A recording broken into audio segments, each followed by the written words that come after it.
and finish up.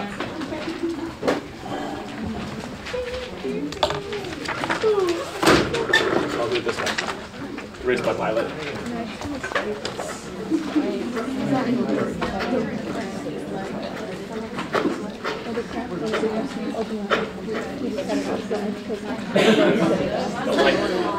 It is a lot. But look, I did take pictures in the lab.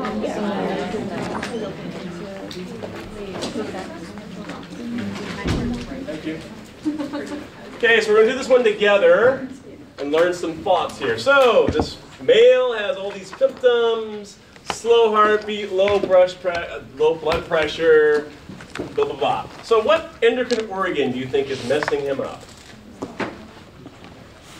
I heard one lonely voice in the wilderness. What was it? Thyroid. Let's figure out how you knew that. Besides this is thyroid right here. So what does the thyroid do?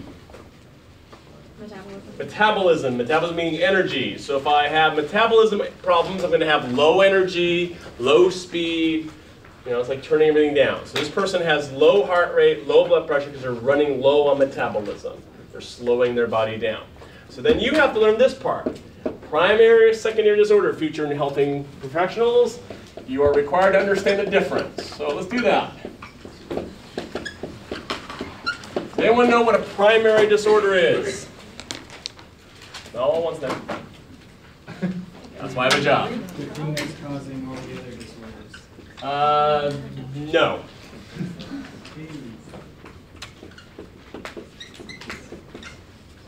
Primary disorder is the organ doesn't work. The organ you're talking about is broken. Or another way to say it, a worker not working.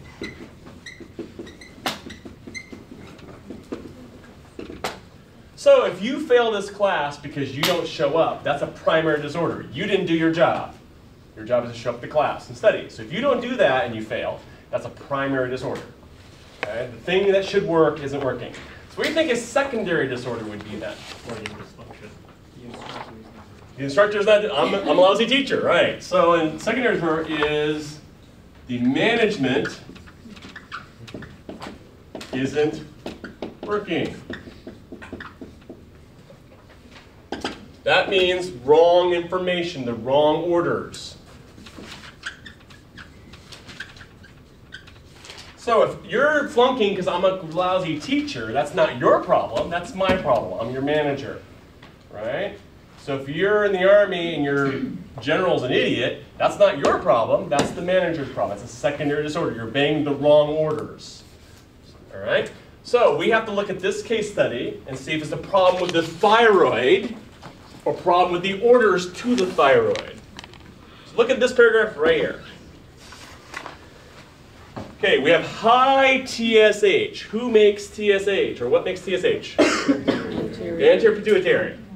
TSH stimulation did not increase the thyroid. So what should a thyroid do if you hit it with TSH?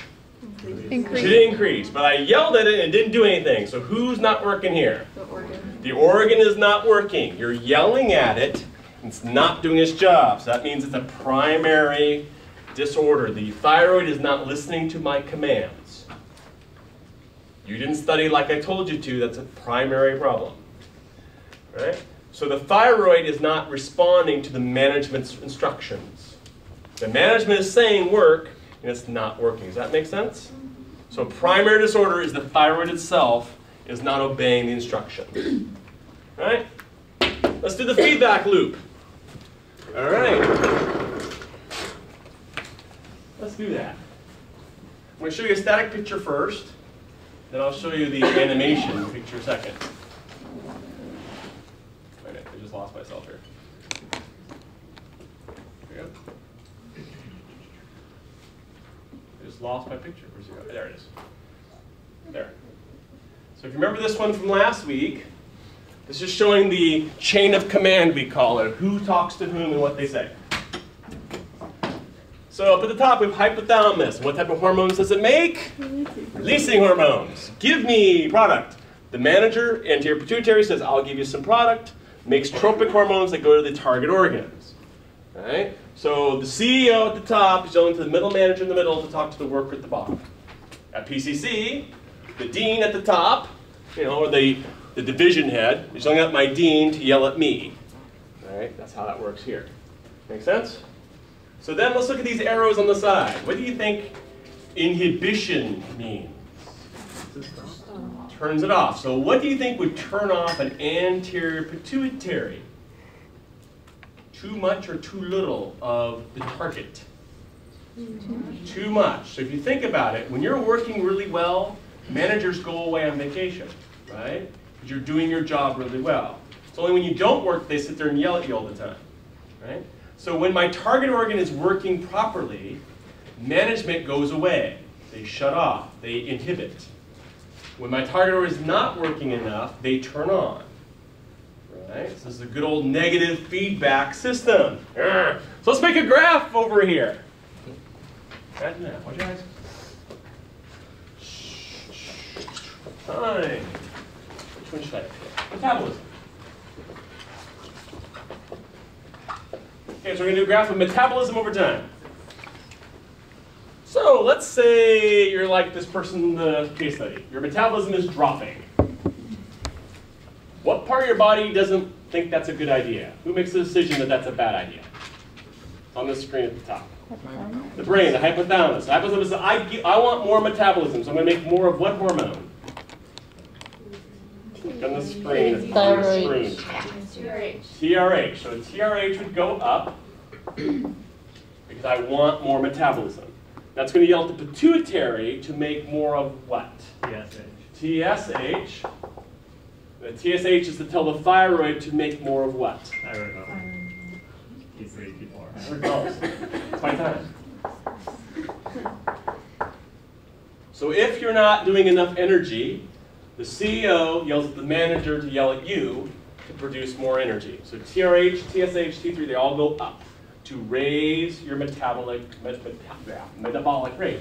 Let's say you got too much metabolism, whatever that means. What do you think the hypothalamus thinks of that? I don't want any more, right? So what am I going to do to TRH?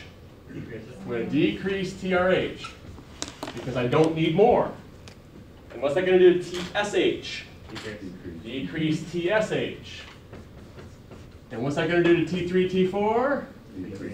Decrease T3, T4. Because if I have too much, I sure don't need more. And that would then drop your graph down over time like that. Good old negative feedback. So when you don't produce enough product, management yells. You have too much product, management goes away. So in this case study, the man's not producing product. So his managers would start yelling louder and louder to get more product being produced. All right? Imagine working in a drive-thru not being fast enough with coffee. That's the concept. Right? People just yell. Right? Let me show you an animation of this product. Right here. That. Restart. Screen. How does that work?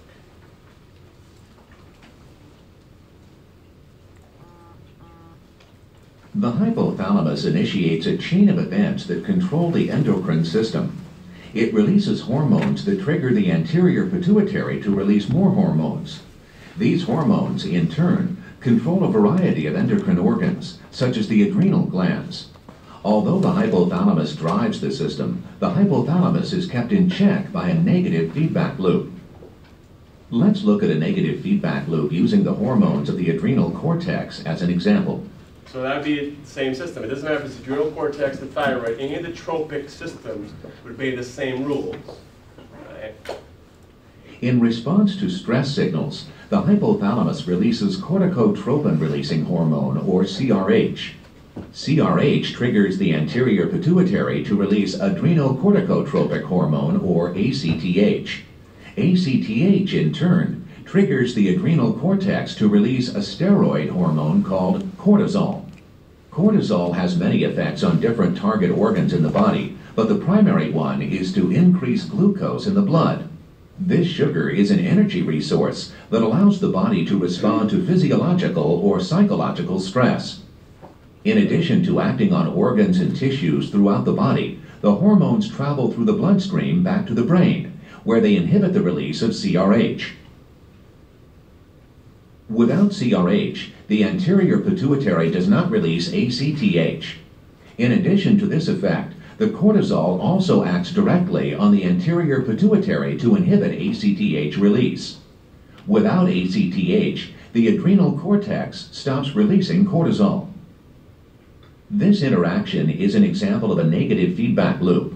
In this loop, the output of the system, the hormones from the adrenal cortex, ultimately diminish the input from the system, the hormones from the hypothalamus and anterior pituitary. This system turns on cortisol release, but then turns it off before cortisol levels get too high. That's the concept. So the body would sit there and try to regulate those levels by turning on and off management to turn on and off workers. All right? Make sense? Cool. Let's go back to our case study then. So we just did the organ.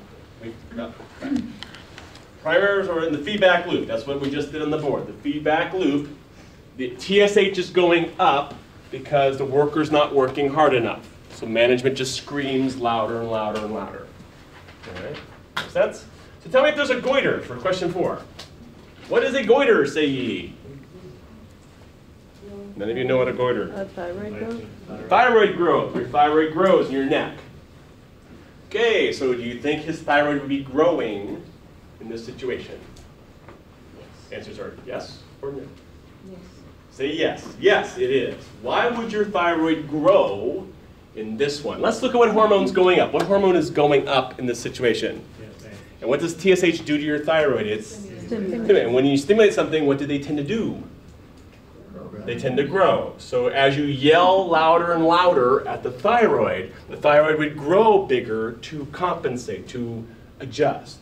But it's not producing any product, but the organ is getting larger. So you would find a goiter, which leads us to number 5. How would you treat someone whose thyroid is getting bigger, but not making anything? What could you do to treat this guy? Let's look at our graph over here. What can I do to treat him? Oh, I could give him T3, T4, right? So I could give him thyroid supplement. Because he's not making any, I could give him some, and then his management would turn off. What else could I do? Take his thyroid out? That wouldn't help though. I should reduce all these, right? It'd be the same as that now, right? Inhibit production of CSH somehow?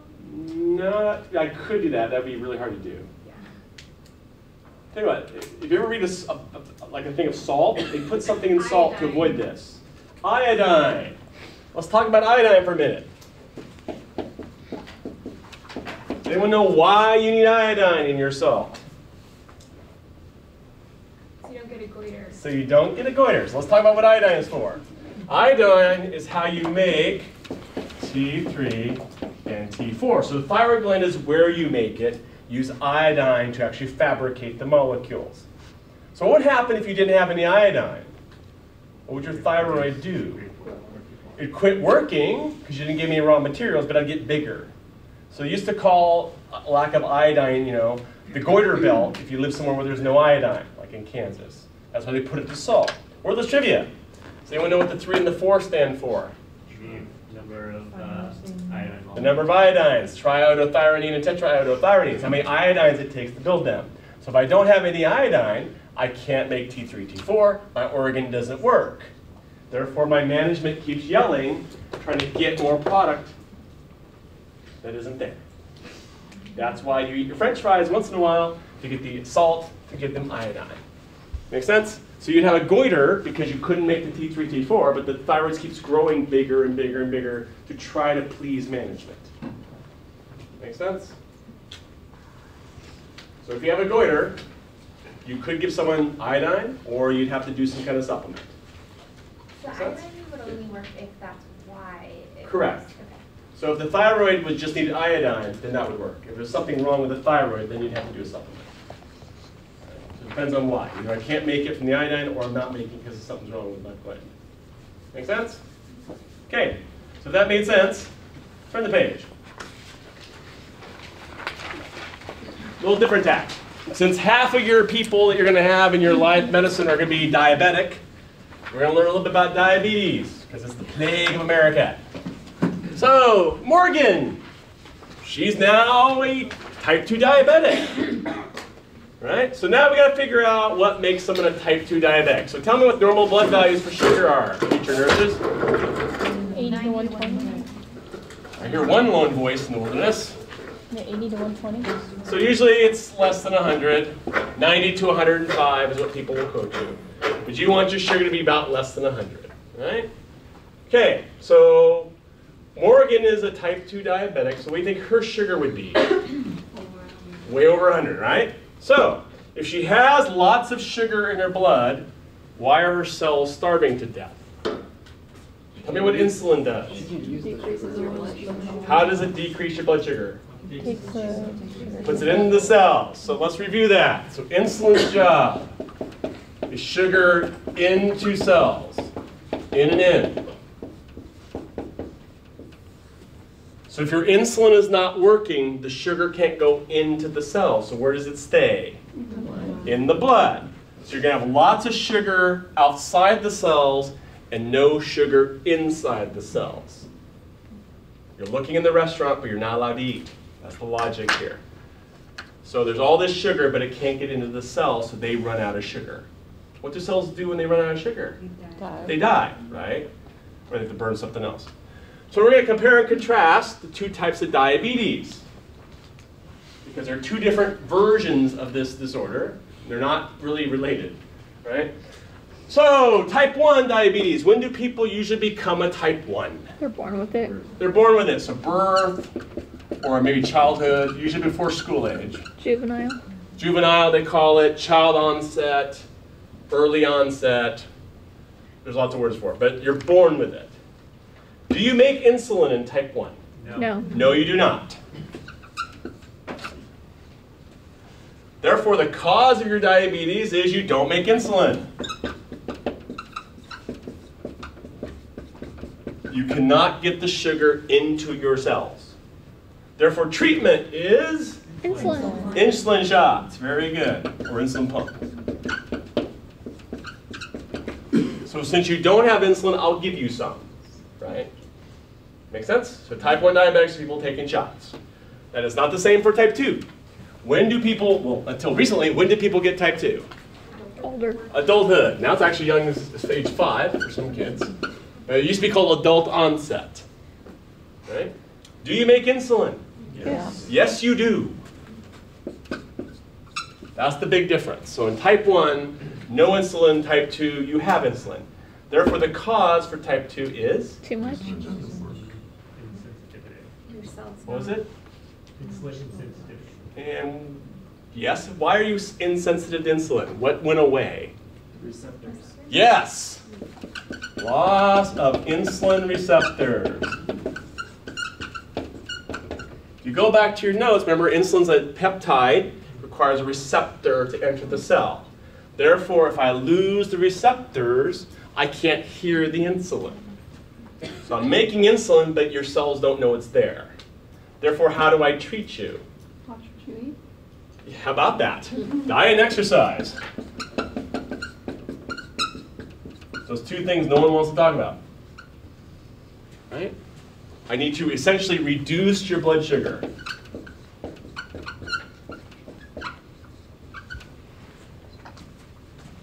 Does that make sense? It's a completely different version. So let's do number 4 then. Explain to me how type 2 diabetes is just like being a drug addict. Can someone tell me how they relate? Our mouse party had this last time. Overstimulation causes the removal of receptors. Very good. You get a smile. Let's put a graph. Graph insulin over time. So let's say you have a whole bunch of insulin. You just eat lots of sugar. Okay? What's your insulin going to do if I eat a bunch of sugar? It's going to go way, way up. Your body doesn't like things that go way, way up. So what will your cells do if there's way too much insulin knocking on the door? And remove receptors. It's the same thing as cocaine or meth, right? You remove the receptors. Therefore, the next time I get insulin, I don't hear it as well. Therefore, the more sugar I eat, the fewer receptors I get. So now you become addicted to the sugar because you can't hear the insulin.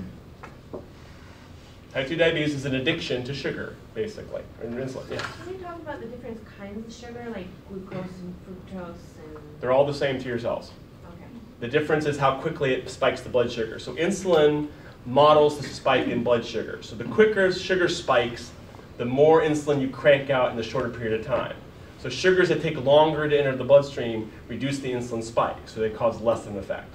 A high glycemic index causes a spike quicker, therefore you get more insulin, therefore you get resistance sooner. Okay. So candy bars make you diabetic faster than like whole wheat bread would. But essentially your cells are the same.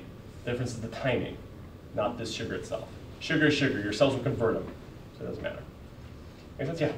And aren't there medications that you can give a type 2 diabetic also? Right, like glucophage and those ones, they try to reduce the blood sugar. So what they're trying to do is lower the blood sugar so insulin levels will drop. That way you'll start getting your receptors back.